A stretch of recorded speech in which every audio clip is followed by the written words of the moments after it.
Good morning, everybody. I'm a little slow. I'm just double checking. The connection seems very slow for some unknown reason. So just let me know if you experience any lag or interruptions or anything.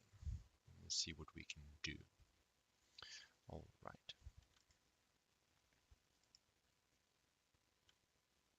Yeah, I'm still waiting for my drawing app to load.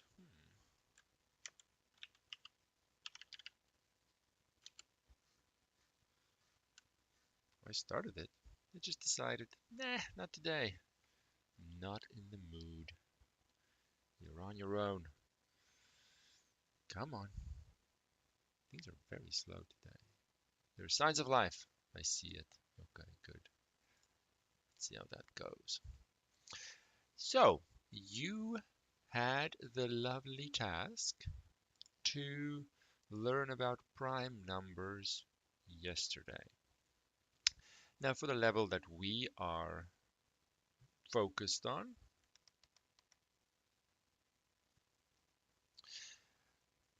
it's not a big requirement to get on top of prime numbers. We just want to understand the basics. There is more in the book to explain and prove why there are infinitely many prime numbers, why we know for sure that any number can be broken up into the product of prime numbers, and that is unique, meaning there is only one way. Proving those things for any number, regardless of how large, beyond examples I can make, requires a little bit more. I put it in the book for interest's sake, but we of course do not have to be able to duplicate such things. As I'm speaking, I'm trying to zoom in here. It's just not responding. What is happening today? Let's see if we can at least write. Whoa, it is unhappy today. Wow. Okay, hold on. We have some technical issues here. Severe technical issues are happening. Let me just unplug this writing pad. It's not loving it. This is going to take a while, unfortunately. Sometimes the shortcut buttons just reset themselves randomly, and it goes back to the default setting for no reason whatsoever. See if I can plug and unplug it. Unplug it, plug it back in. See if that works.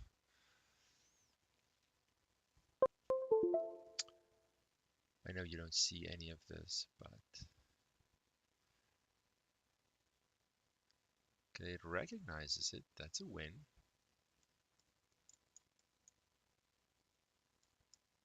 There's just no response whatsoever. There's some response. I'm gonna have to close the collaborate on D2L because that is not adding to our speed here. So let me just do that. My apologies, but looking at the semester, we haven't really had that many technical problems. We've had that one where I accidentally restarted my computer in the morning and it took forever to come back. That was one. That was fun. But apart from that, it really hasn't been bad, I have to say. So let's see here. Yeah, see, I'm on the wrong screen. This is not good. Why? Why? It works every day, but of course now the day I don't test it, eh. I have no other way to write on my screen if it doesn't work. I mean, I can chat, but that doesn't really get the lecture done now, does it? Let's give it a second. It's not happy today. Wow. I just tested it and it was fine. I'll show you here. See, not responding. That's always a good thing. You always want to see that. That instills confidence in what you're doing. Well, we can't really do anything if I can't write. It's kind of silly. Yeah, just end it. Let's close this guy too. Let's try the unplugging method again and reinstall the driver maybe. So how has your week been so far? Might as well fill the air with some interesting chat. Does anyone have anything interesting to say? Nope, it's just me rambling. All right.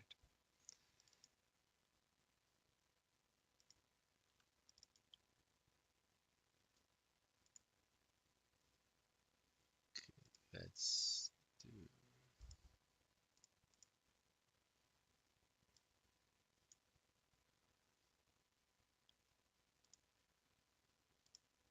Let's try and reinstall the driver.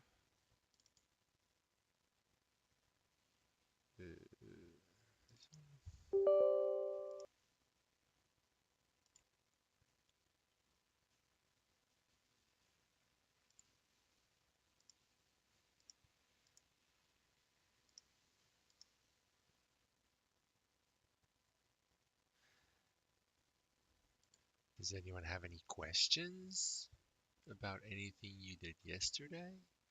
You'd like to chat to make this silence a little bit more enjoyable? Nope, that's nice.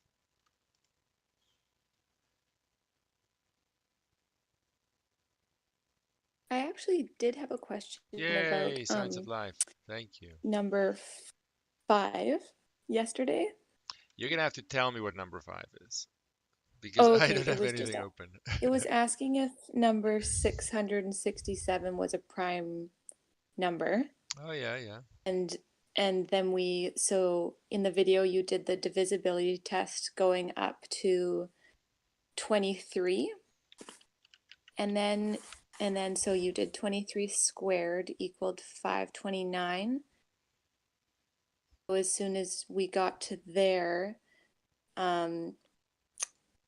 it was not a prime number, but I just wasn't sure why when we got to 529 that meant we knew that it wasn't a prime number. Was not. What was the number? 660? 67. 667. So we have to test, and you can do that on your calculator when the number gets a little bit big. Oh, I see the problem here. You have to test divisibility by. Sorry, multitasking is never a good idea. I'm a terrible multitasker. We can wait then No, no, no, no, if no. that's You have to test divisibility by all the prime numbers up to a point. What is right. that point where you can say, no, I've looked at everything I need to look at? That point, of course, you start with 2, 3, 5, and so on. And the point is the prime number where the square of that prime number is bigger than the number I'm testing.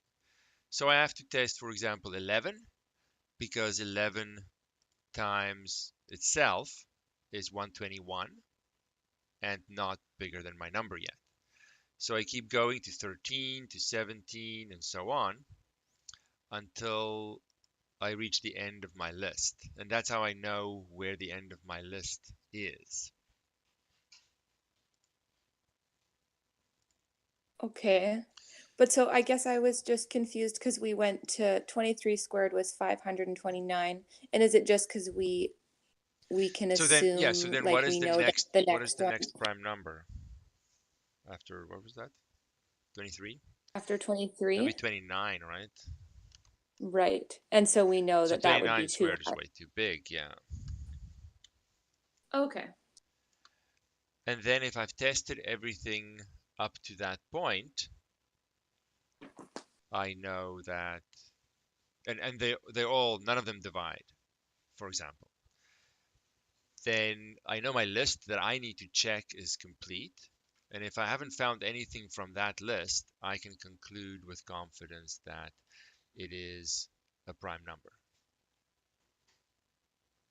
So I Okay. need to have a complete list because what if the number that is going to make this result not prime is the very last one in that list? I have to make sure I go to the end and check every one of them. So let's see here. So I check 13. That's, I guess, a no. I can't, if the numbers get past 13, I can't do it quickly in my head. The calculator's totally fine. So after 13, we have 17, and then 19, and then, oh, then 23. So we checked the visibility for all of them, and I'm guessing it was all a no. Yes. Yeah, it was all a no. And only then, because I went through my whole list, I can say this is a prime number. I thought you said in the beginning the conclusion was it's not a prime number. Yeah, I think it was not a prime number. Well, then one of these have to divide. What's 23 divides into Yeah, 600. 23. Okay, there we go. I'll show it on the chat here. Okay, so 23 divides into 667. So the very last number in my list happens to be the one that throws this whole thing out. And if I don't know to go far enough, as far as I need to go, if I stop at 17, for example, because I get tired and I'm done, I would incorrectly conclude that this is a prime number, when in fact 23 does divide into it, so it's not a prime number. So I need to make sure that I go far enough into and make my list complete. And the way I check that is by multiplying the number by itself. So 23 times 23 Mm-hmm. is still under my number, so I need to check it. The next prime number would be, like we said, 29. I check 29 squared. I should know these things in my head, but I do not. I don't use it enough. 29 times 29 is 841. Stupid lines. I'm just scribbling now quickly here. 841 is too big, so I don't need to check that one. So my list that I must check to be absolutely certain stops at 23. And it so happens that in some cases, that last guy in my list is the one that throws this out of being prime. And if I don't look all the way to where I need to, I might make the wrong conclusion. So that's sort of what this 667 illustrates, that if I just, and I see many people, they stop at 11 because we only have the visibility tests up to 11. So then I must be done. If I don't find it by the time I get to 11, I guess it's prime. No, you need to check as far as it needs to go, because if the number's bigger, then there are more prime numbers that could play a role here. Just because I don't have the visibility tests for them, that doesn't mean anything. I just stopped because I didn't want things to get too complicated for the visibility test side. That doesn't really have anything to do with this. So I can use my calculator for when the prime numbers get a little bit bigger, but I do need to check as many as I need to check, because that very last one could be the deciding factor. Factor, get it? Factor, multiple? No, okay. Does that make Okay, a that little bit more sense? yes, that does. Thank you. So definitely do not check numbers for which I have the visibility tests only. There could be bigger prime numbers that need to be checked. And sometimes, I'm not always doing it on purpose, this 67 was on purpose. Sometimes only those big ones, one of those might be a factor, not the small ones. Still making it not prime. But I need to make sure my list is complete so that I don't miss those things and I still make the right conclusion. All right, I think we're on track. I think we're Thank you. back on track here.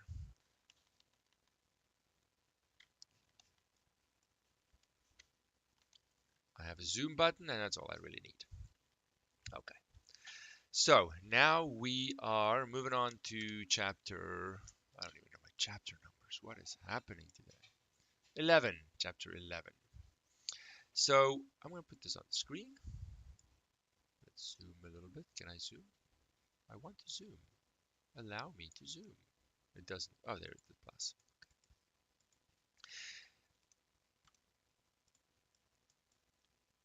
All right, so the first thing, before we worry about factors and multiples, is that this prime factorization property of all integers.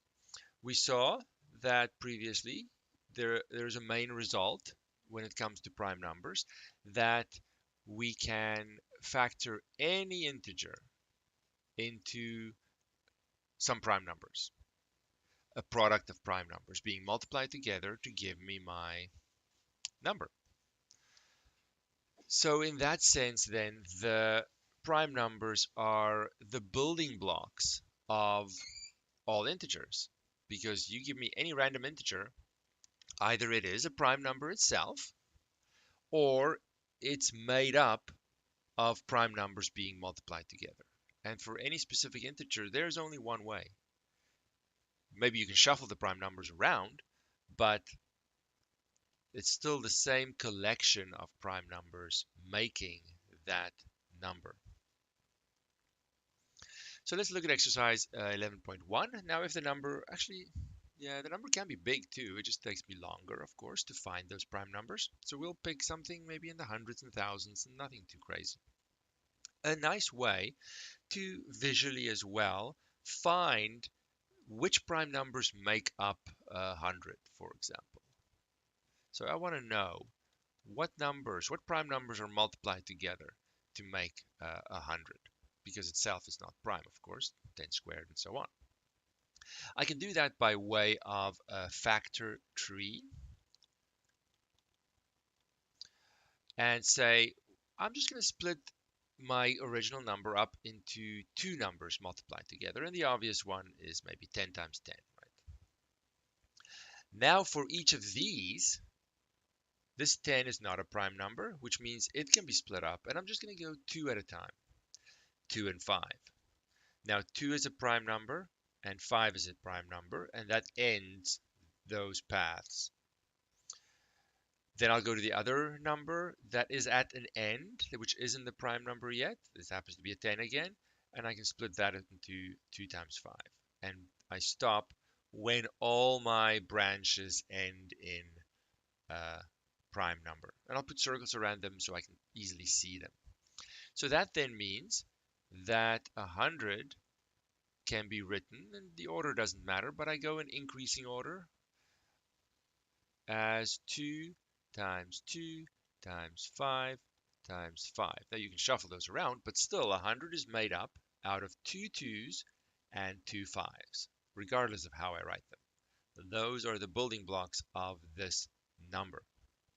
You can write them like that, or you can use exponents, which is the representation for repeated multiplication. And I can write 2 squared times, sometimes a dot, if you don't like the time symbol, 5 squared. Either one of them. They're all the same, right? Regardless of how you write them, 100 is made up out of 2 2's and 2 5's. So the factor tree is something that is in the curriculum as well. Oh, don't ask me the grade. These things change depending on the skill of the class. But a later grade, maybe a 5, once they have multiplication down, prime numbers, factor trees, and so on.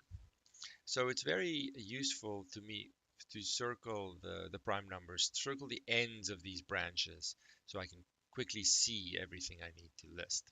Okay, so that's one of them. There's no need to make a number too big. Let's do another one, and it is 294.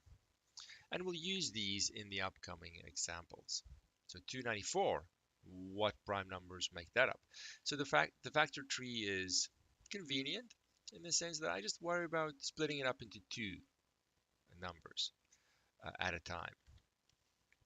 And it doesn't really matter which two you want to use. So I don't waste a lot of time looking for the two numbers to be similar size or anything, just whatever you see. And if all I see is, well, this number is even, so it's going to be 2 times something, if that's all I see, that's fine. Don't spend a lot of time um, trying to come up with bigger numbers or anything. It doesn't matter. Any split uh, of the number into the product of two numbers is fine. So then, maybe to be sure, I'll do a little division. 294 divided by 2 to get the other side of that split. And I get that it is, oopsie, 147. So now 2 is a prime number. So in this case, my one branch finishes very quickly. Now I have to decide, is 147 prime number as well? Now, in some rare cases, I have to do the full prime number test if by making my list and making sure my list is complete and so on. But I just check my divisibility tests, and usually one of those will catch it. And if none of them do, then yes, I have to make sure. But in this case, I see the sum of the digits, they add up to 12. So this is divisible by 3. And then I just have to find the other number. I can be sure by way of a calculator. This is totally fine. Divided by, whoops, no, 3. And see that the other one is, as you knew, 49. And then it does get easier. 49, I see, oh, okay, it's 7 times 7. Both of those are, of course, prime numbers. And usually we pick numbers that have prime building blocks that are small and familiar numbers. So I can write this in any form I want. I like the exponential form. 2 times 3 times 7 squared. When it's 2 to the power of 1, we usually don't write the 1, but you're welcome to write the 1. So usually there is a smallish uh, prime factor that makes the split fairly easy. In rare situations, it might not happen. So if you can't find a small one, you suspect this is an end of your branch, you want to circle it, then you have to be sure that it is a prime number. So it does happen, but usually we try and get ones that have small numbers involved. So 294 is built on or built with a 2, a 3, and 2 sevens, and nothing else. So the idea here is, as we'll see soon, that if I want to understand 294, I can do that by understanding 2, 3, and 7. And whatever properties 2, 3, and 7 uh, have, 294, its properties will be very closely related to that. So the examples that we're going to do later will use these numbers and their prime factorization. Let's let's keep those two and do the other two on a new page.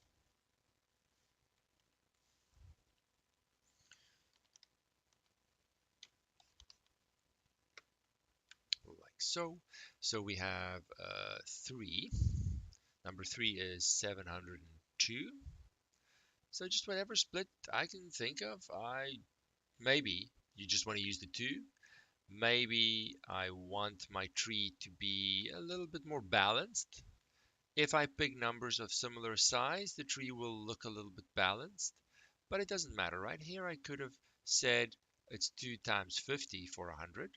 2 is an end node, we call it. Then 50 is 2 times 25, and 25 is 5 times 5. So my tree might look different, but I still get 2 2's and 2 5's. It doesn't matter what the tree looks like. It's going to result in the same prime factorization. Your tree might look different than someone else's, but the answer is not. And if you shuffle the 2's and the 5's, it doesn't change the answer.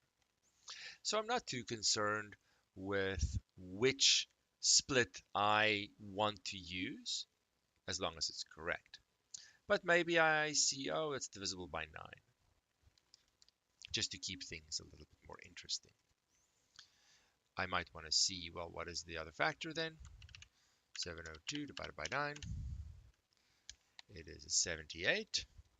And you could always test, is 9 times 78 702? If it is, then your split was correct. So 9 is not quite done. It's a 3 and a 3, of course, finishing that side.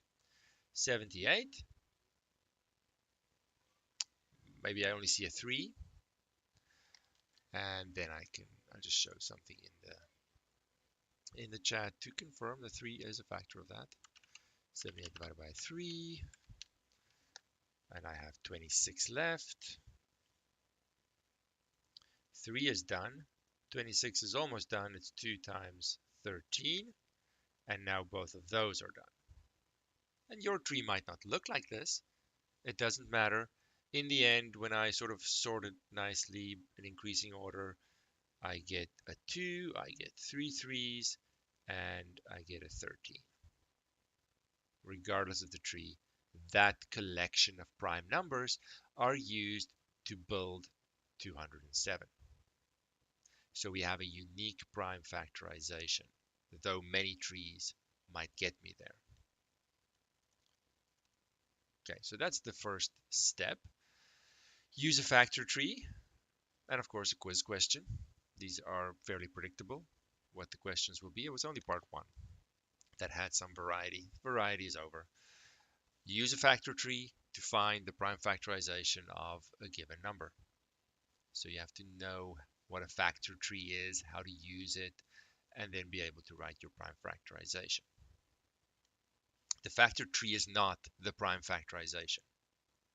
It allows you to see the prime factors involved, but you have to write the prime factorization, which is a product of the prime numbers. Many people just do the factor tree and then stop. My question's done. No, it's not. You use that then to write your answer. You haven't technically finished. And because I've now said this, if anyone stops at the factor tree and doesn't write their product of prime numbers, I'm going to have to subtract something, unfortunately. We have one more, 240. So there, it is going to be a touch faster if I balance my tree. It's not important at all. But just to mix things up, maybe I see the obvious 10 times 24. 10 is a 2 and a 5. 24, there are many ways to go here. 4 and 6 maybe. I can't circle those. They're not prime numbers. 4 splits into a 2 and a 2. 6 is a 2 and a 3. And there, every branch is finished in that tree. I have 2 to the power of 4, 3, and 5. That is the answer. Though you get marks for the tree because the question will say use the factor tree to find the prime factorization. But those two things are technically not the same because someone else could have done trial and error and find the prime factorization. The factor tree is just a nice visual way and a thing that you may be teaching. Students do use the factor tree because it doesn't get much easier than that, and you can focus on little bits at a time and eventually find all the prime numbers. Okay, so we have these 4 numbers that we'll use in upcoming examples. I don't want to go too fast here because we have apparently 2 days scheduled for this, and the amount of material is not worth 2 days, but we don't want to get ahead of our schedule. But that just leaves some question and answer time at the end. If we finish today, then tomorrow, I guess, becomes a Q&A session. But we'll see how far we get. It doesn't have to be like that. The second part of tomorrow, at the very least, will be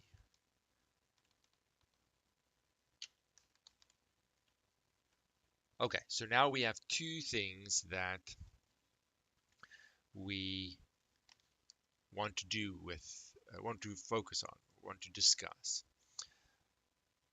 I'm just looking for my next example here. Where is the next example? Wow. Oh, it's at the bottom here. There we go here. Oh, it's very fitting. So move this up a little. Read it at the bottom here. Example 11.1. You have 24 pieces of Halloween candy and 30 pieces of regular candy to divide equally among some children. What is the largest number of children you can accommodate if both types of candy are to be divided equally? Though I don't know the difference between Halloween candy and regular candy. I thought all candy is Halloween candy, but whatever. You have 24 pieces of one type, 30 pieces of another type, and you want to split them up so that everyone gets the same number of pieces. Okay, so if I sort of go the basic way of analyzing this, I have 24 pieces of Halloween candy. I can give it all to one child, make their day, why not? I can split it among two children, and everyone would get the same. I can split it among three, four, but not five, because five doesn't divide into 24. Six children would work, not seven. Eight would work, not 10, 11, 12. And of course, I can split it among 24 kids. Everyone would get one. So I have a factor list here. List of all factors of 24. Those are the possible number of kids that I could accommodate. But at the same time, I also have to do this for my 30 candy. So for 30, I can accommodate 1, 2, 3, not 4, but 5, 6, not 7, 8, 9, 10. I can accommodate 15 by giving each one 2. And of course, 30 is as far as I can go. So now the question is, I'm looking for the largest number of children. So I'm looking for the largest number in this list that is common to both, and it's a 6. So if I want to split up my Halloween candy and my regular candy in this way, 6 kids is the best I can do. So we call 6 the greatest common factor, for obvious reasons, of 24 and 30. It's a factor of both. It's common to both lists, and it's the biggest one I have. So sort of work backwards. It's a factor, it's common, and it's the biggest, greatest common factor. And for short, because that's a lot of words and letters to write, we write GCF, and then we need to know what were the original numbers, because that determined my factor list and really decides everything. So GCF, greatest common factor, and in brackets, the 2 original numbers. Now you could do it for more than 2 numbers, but there's no real benefit in doing that. Okay, so GCF, greatest common factor. Now, that's perfectly fine at an early elementary school level because my numbers aren't going to be big, and little Timmy can hopefully make a list that is a reasonable size, and it doesn't take him too long to make this list. And once you have the list, great. You just see what's common and how far can I go? What's the biggest one? And you find the 6. Great.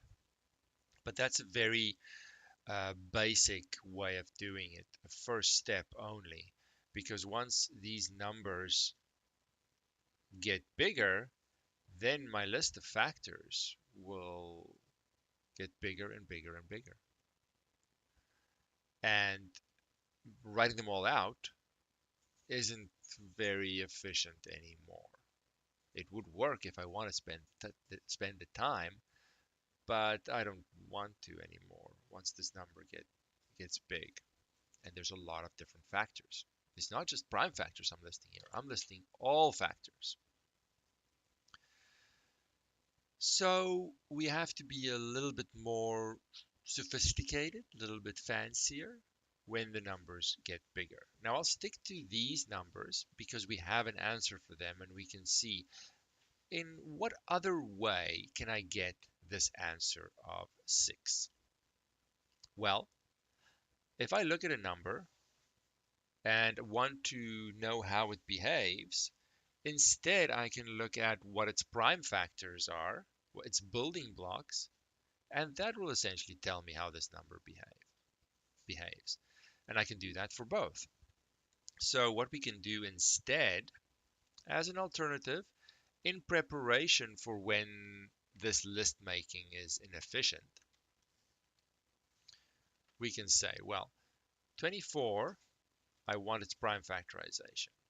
Well, I'm going to need a factor tree for that. 4 and 6 is one option, ending in 2 and 2 on the 4 side, and 2 and 3 on the 3 side. It's not a big number, so the tree isn't big either. But 24 is built with 3 2s and a 3. On the other hand, 30, I can maybe go 10 and 3. 10, oops, 3 is done. 10 is a 2 and a 5. So 30 rather is built from a 2, a 3, and a 5. So now if I understand what, oops, no, not a D, that's something else. Well, another situation, sometimes called GCD, greatest common divisor, though it hasn't really been used as much recently in my experience than greatest common factor. But I mean, these factors, divisors, technically a factor is a number that divides in without a remainder, whereas a divisor can technically be anything, whether there's a remainder or not. So greatest common factor is a little bit better as a name. But there was a time when greatest common divisor, greatest common factor, they were used interchangeably. Okay, so now if I just understand what these letters mean, I can use the building blocks instead of the numbers themselves to build the answer here. Okay, so now stop me if you don't like this, especially when we get to bigger examples. I'm looking for a factor. I'm going to go right to left here. I'm looking for a factor of 24 and 30, which means I can't go and use a 7, for example, because a 7 doesn't even feature in 24 or 30. It'll never be a factor. Any number that's made up out of prime numbers that do not feature in both cannot be in this, cannot be an answer.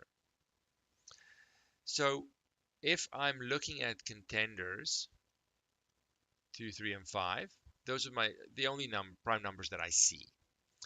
5 will never be allowed to be in this answer because I need to have a factor of both. It has to be common. So though this 30 is built out of 5s, so 5 could be a factor in here. 24 does not like 5s at all.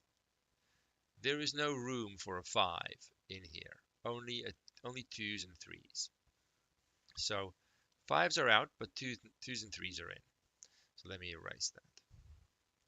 So I have to start with the prime factors that I see that are common to both, because the divisibility concept is sort of a fitting in concept. This answer needs to divide into both. This answer needs to fit in to both. And now I look at 24. 24 says, yeah, I'm happy with 2s and 3s. As long as you don't exceed 3 2s, you can fit in. And at the same time, I only have room for 1 3. So as long as you don't exceed that, you'll fit in and be happy. 30 says, I do like 2s and 3s, but I only have room for 1 of each. So even though 23 is happy with more, if you're trying to fit more in, I don't have room. I have room for 1, 2, and that's it. So the 30 and the 24 only allows 1, 3. So that's pretty much settled that. But even though 24 is happy with more 2's, 30 says, no, no, no, only 1, can't do more. So I have to, unfortunately, limit my answer that I'm building here with just 1, 2. And that's how we get our 6. Now, once we repeat this a few times, it's going to get better. Don't worry about it. We now want to practice this GCF, greatest common factor. I want to make the biggest one possible, right? The greatest. So I want to use as many prime pieces as I can. But if I'm restricted by 1, then that limits me, unfortunately. All right, so now exercise 11.1, where we're going to use, no, not 11.1 at all. I'm looking at the wrong example. We're going to use the numbers we had previously and find the greatest common factor for some of those. Exercise 11.2. So we're looking for, actually, I'm going to leave a space.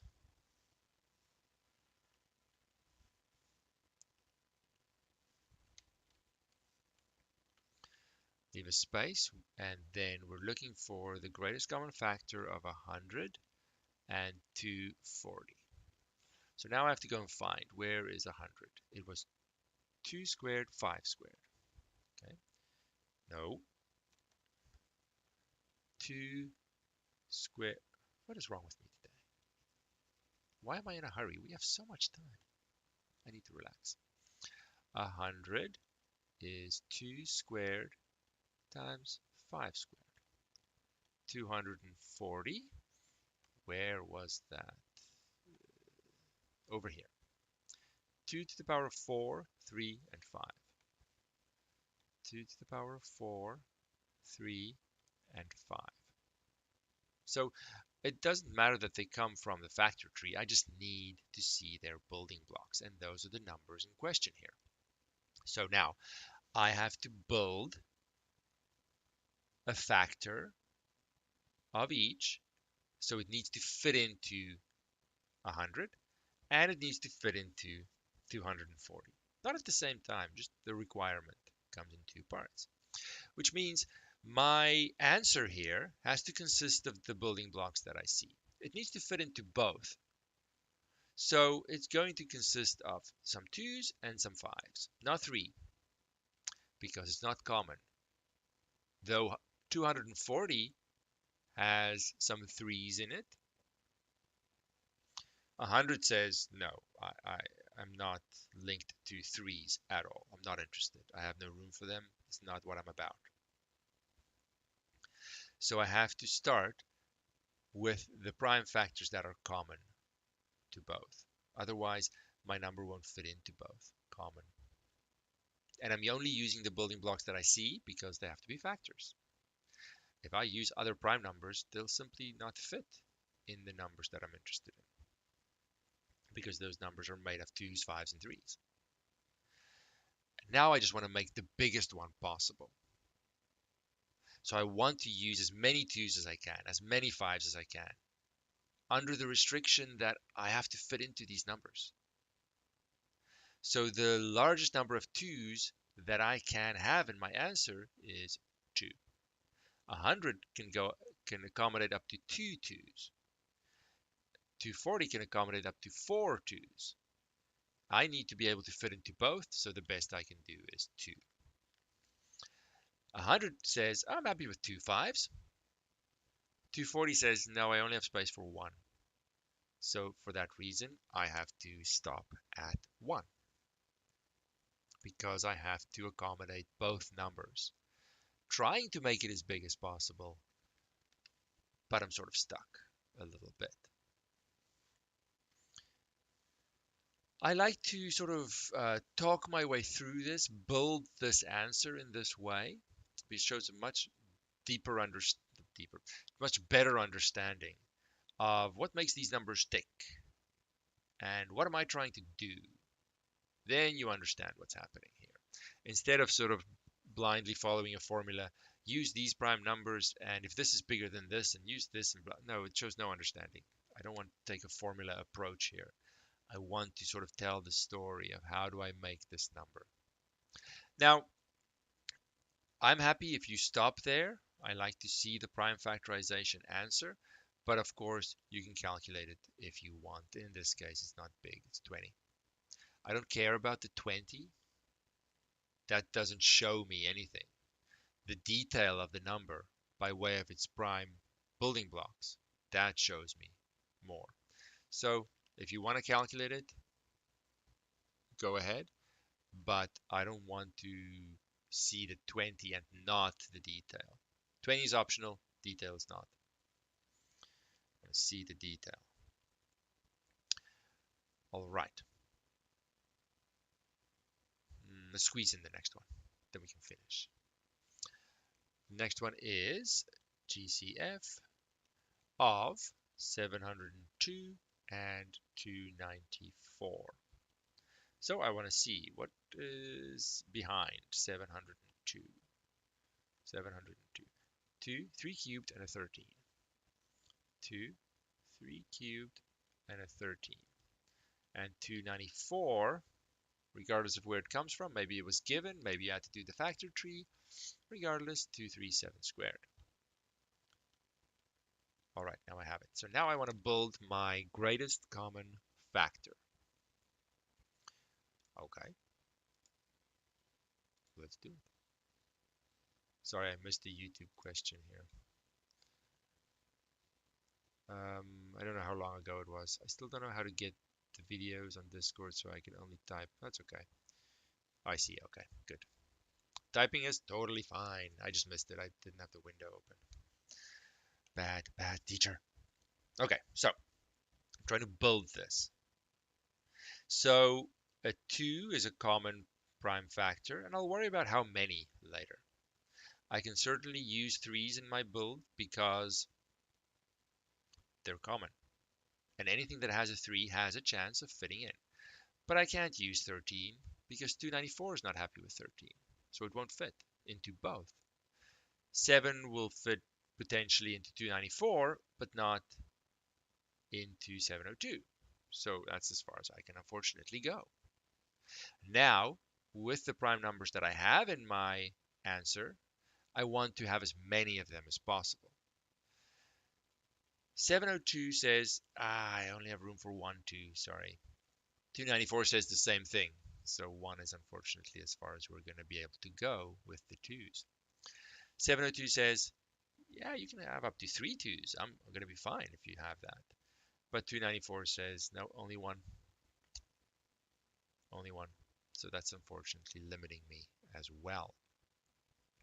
So that's my answer. That is 6 is the greatest, the largest number that can divide into both 702 and 294. I might feel that, no, surely there's a bigger number.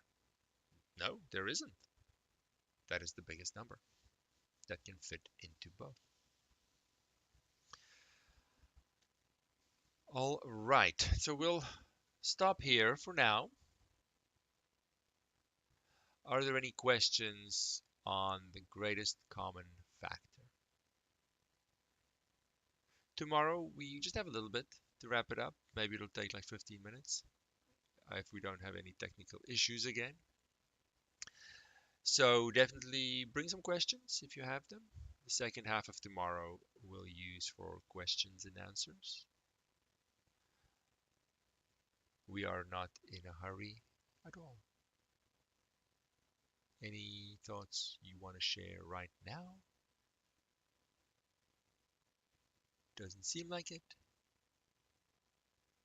Someone's typing. Nope. Only thank you thoughts. All right. Then we will continue this tomorrow. Hopefully issue free until